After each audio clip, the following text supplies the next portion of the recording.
Di video kali ini kita akan melihat beberapa berkas, yaitu ada 10 berkas untuk persiapan pengisian daftar riwayat hidup, di mana dari 10 berkas itu adalah 5 berkas lama dan 5 berkas baru.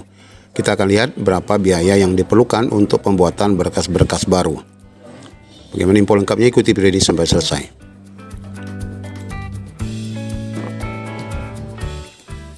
Baik Bapak Ibu, sebelum nanti kita akan memulai pengisian daftar hidup di tanggal 1 Januari sampai 31 Januari, di sini kita akan mengintip terlebih dahulu 10 berkas yang mana ini akan kita persiapkan. Itu di poin ke-6 ya, bagian unggah berkas. Di sini nanti kita akan melihat ada 10 berkas, namun 5 diantaranya adalah berkas lama ya. Pertama adalah file scan pernyataan 5 poin, ini adalah berkas lama. Kemudian surat keterangan SKCK, ini berkas baru. Kemudian file scan daftar riwayat hidup, ini berkas baru, di mana nanti kita akan mencetak di sini ya.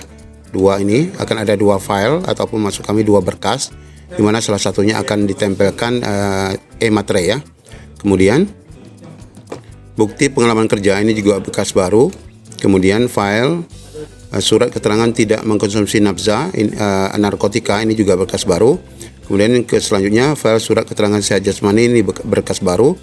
Kemudian ini adalah ijazah berkas lama, transkrip nilai berkas lama, kemudian surat lamaran berkas lama, kemudian pas foto berkas lama.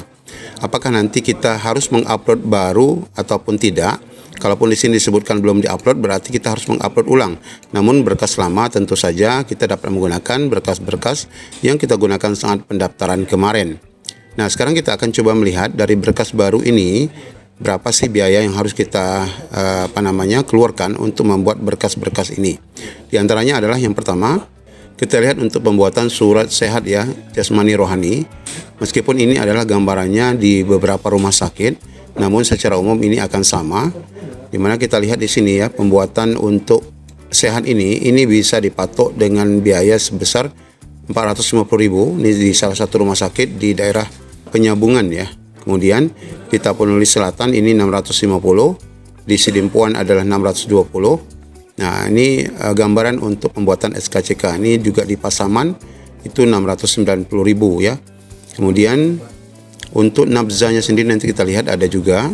Nah, ini gambarannya sekitar ya, kalau kita rata-ratakan sekitar 500 ribuan. Ini dalam rangka untuk pembuatan surat kesehatan ya. Nah, nanti jadi tergantung dari Pemda Bapak Ibu sendiri ataupun rumah sakit di daerah Bapak Ibu.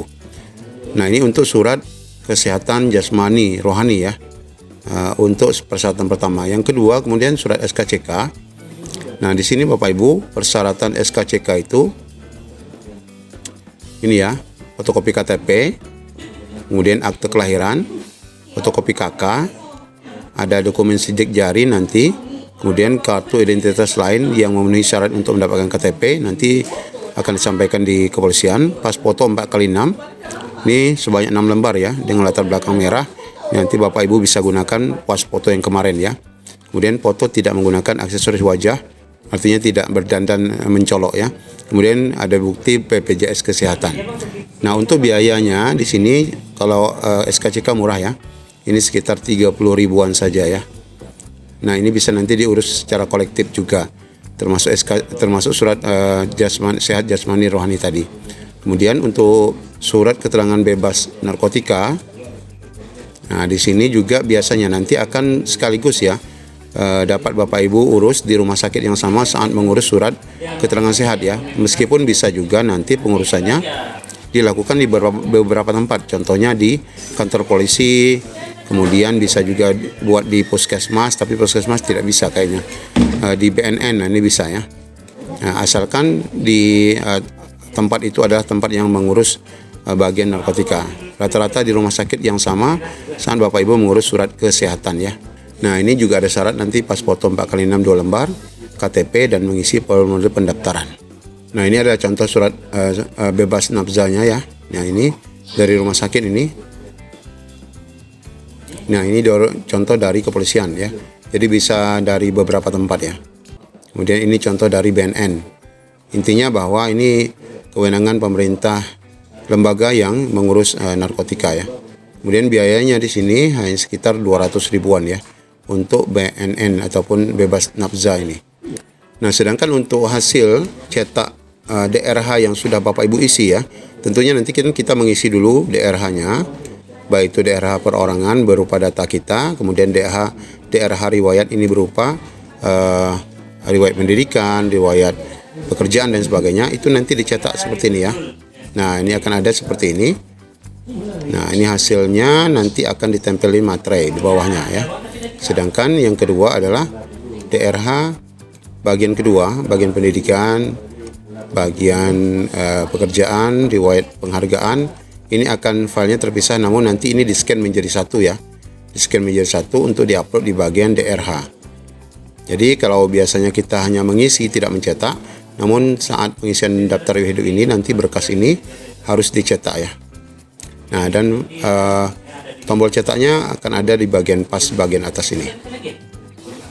Nah, secara umum nanti kita akan membuat video secara live ya untuk pengisian daftar riwayat hidup ini, di mana sebenarnya pengisian daftar riwayat hidup ini nanti hanya melanjutkan daripada data pendaftaran Bapak Ibu yang kemarin. Nah, nanti setelah pesan ini muncul saat pengumuman, pilihannya sini dua ya, ada iya dan tidak. Kalau tidak berarti Bapak Ibu dianggap mengundurkan diri ya. Dan nanti harus ya ini mengundurkan diri ya. Dan ini harus mengisi form pengunduran diri. Nah, ini ada filenya yang harus diupload. Contoh filenya juga ada disiapkan ya.